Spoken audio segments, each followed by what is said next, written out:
Good afternoon, dear tutor. My name is Leonardo Sanchez.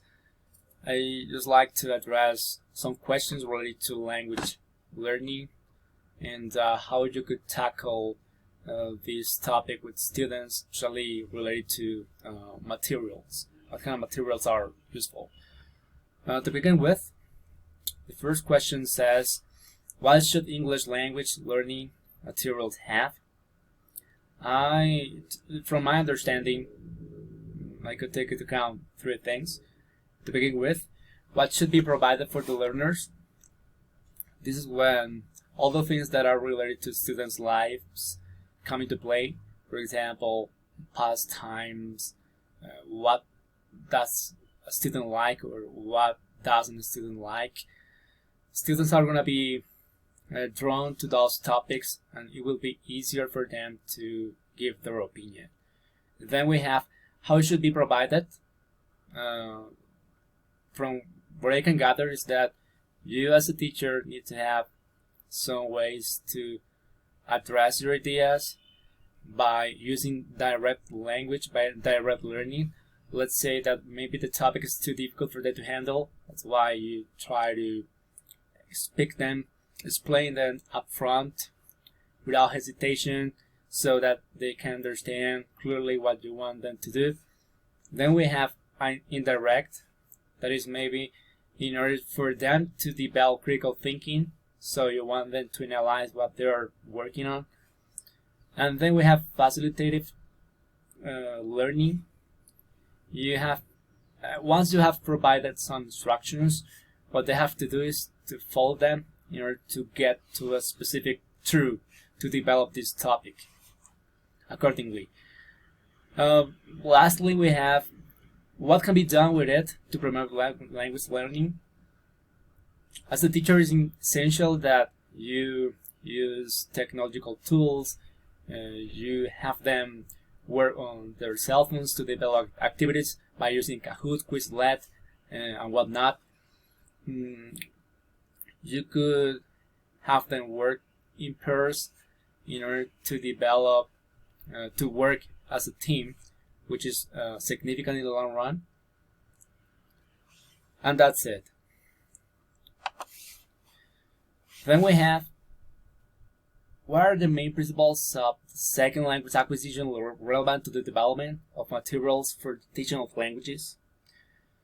I decided to choose some of the most important. Materials should help learners to develop confidence. That's why if you're working with them, materials in which they feel at ease, they feel comfortable working with others, the class room is going to have a good atmosphere, for example, by using some materials related to fill in the blanks. Materials should help learners to feel at ease. Is related to what I was pointing out before. The topic must not be either too easy or too difficult. You need to strike a balance. And maybe when it comes to speaking students' daily life activities, they will feel at ease. Materials should have impact. This is when maybe if you want to create material, you need to put up the material visual images that are appealing to them. And maybe if you want to create a speaking practice, you could leverage on the internet to put images, and then you try to speak in a way that is going to be easy for them to understand, especially for those who are novice, who does not an excellent English command. I put examples, for example, writing simple sentences or filling the blanks in dialogues. Those are other activities that are enjoyable, pleasurable for them to develop. Then we have what is being taught should be perceived by learners as relevant and useful. From what I can gather is that if you put them topics that are ahead from their understanding. I mean, if you're talking about philosophy or something that students are not familiar with, they're going to have problems. It's going to be an obstacle for them to grasp the information. On the other hand, if you are putting them topics related to the most important things in the city, what kind of activities they usually do for the most part, they're going to be attentive to your suggestions or to your claims.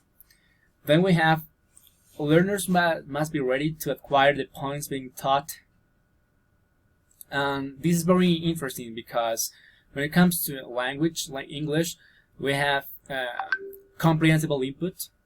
That is when, let's say that you want them to improve their speaking practice.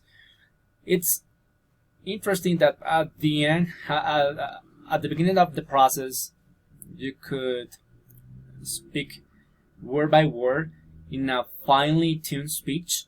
However, once they progress in their language, you need to use some roughly tuned speech. That is to use the language to pronounce the language in the way natives do for the most part.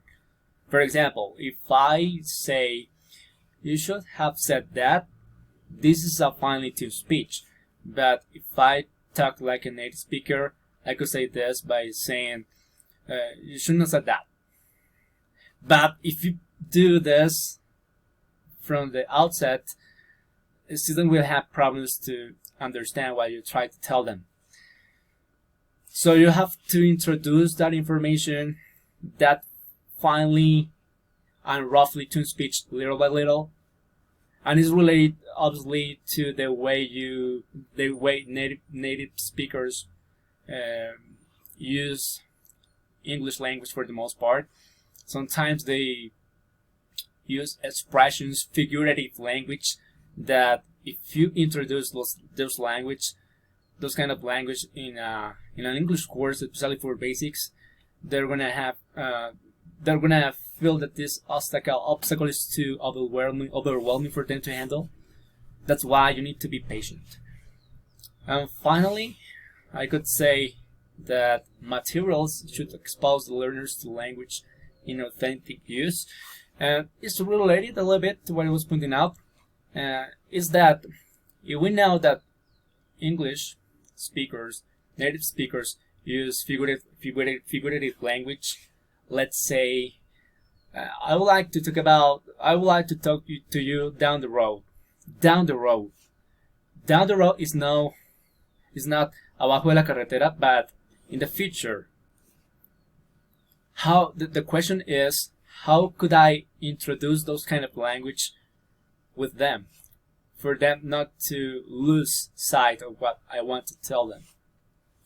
This is when I need to be patient, and I need to introduce little by little this kind of expressions. So the more I introduce maybe the same expression over and over again, there will be a moment where the students will be able to absorb the information easily. This is what I wanted to explain to you, and thanks for your attention, and up until next time.